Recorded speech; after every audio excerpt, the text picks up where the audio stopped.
السلام علیکم۔ آج ہم چوتھی جماعت کے اردو کی بک کا 5واں سبق پڑھیں گے، بے مثال عدل۔ مسلمانوں کی ایک سپہ سالار قطبہ بن مسلم نے جنگ کے اسلامی اصولوں کے خلاف سمرقند کا علاقہ فتح کر لیا۔ جنگ کا اسلامی اصول یہ ہے کہ حملہ کرنے سے پہلے 3 دن کی مہلت دی جائے تاکہ مخالف بھی ضروری تیاری کر سکیں یا ہتھیار ڈال دیں۔ اچانک حملے کی یہ بے اصولی ہوئی بھی تو ایسے دور میں جب حضرت عمر بن عبدالعزیز رضی اللہ عنہ مسلمانوں کے خلیفہ تھے، سمرقند کی پادری نے دمشق میں مسلمانوں کے حاکم کو شکایت بھجوائی۔ شکایت لے جانے والے نے دمشق پہنچ کر ایک عالیشان عمارت دیکھی جس میں لوگ نماز پڑھ رہے تھے۔ اس نے لوگوں سے پوچھا، کیا یہ حاکم شہر کی رہائش گاہ ہے؟ لوگوں نے کہا، یہ مسجد ہے۔ قاصد نے کہا، میں حاکم سے ملنا چاہتا ہوں۔ لوگوں نے اسے حاکم کے گھر کا راستہ دکھا دیا۔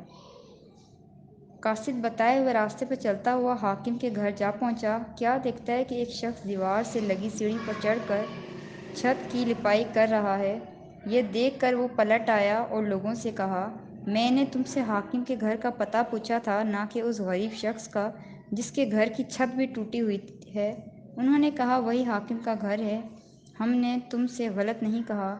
قاصد نے بے دلی سے دوبارہ اسی گھر پر جا کر دستک دی۔ کچھ دیر پہلے لپائی کرنے والا شخص اندر سے نمودار ہوا۔ قاصد نے اپنا تعارف کرانے کے بعد خط حاکم کو دے دیا۔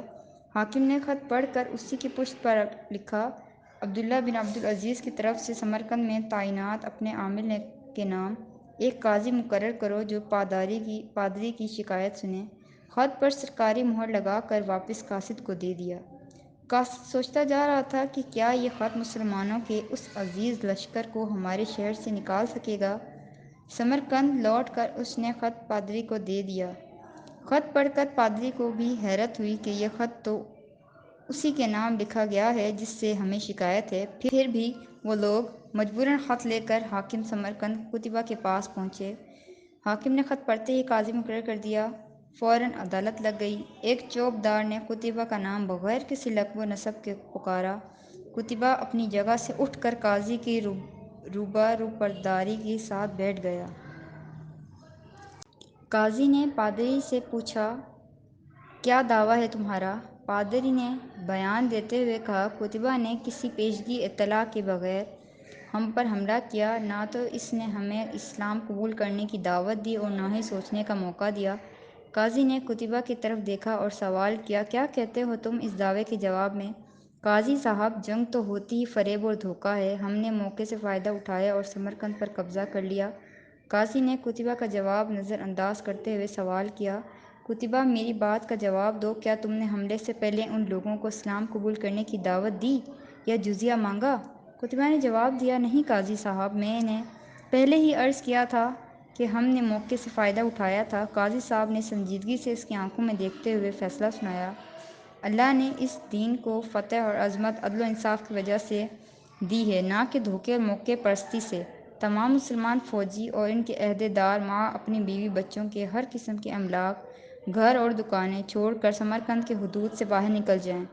اگر ادھر دوبارہ آنا بھی ہو تو کسی پیشگی اطلاع اور 3 دن کی مہلت دیے بغیر نہ آیا جائے۔ پادری نے جو کچھ دیکھ اور سن رہا تھا اسے وہ ایک خواب محسوس ہو رہا تھا۔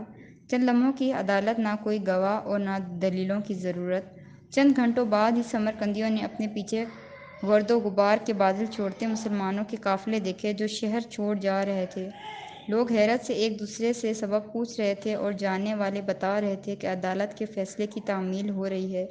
اس دن جب سورج ڈوبا تو سمرقند کی گلیاں سنسان تھیں اور سمرقندیوں کے گھروں سے رونے دھونے کی آوازیں سنائی دے رہی تھیں۔ انہیں ایسے لوگ چھوڑ کر جا رہے تھے جن کے عمدہ اخلاق نے ساری دنیا کو متاثر کیا تھا۔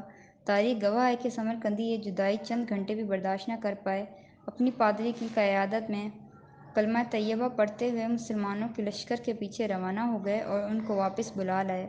اسلام نے وہاں اپنے نقوش چھوڑے کہ سمرقند ایک طویل عرصے تک مسلمانوں کا مرکز بنا رہا۔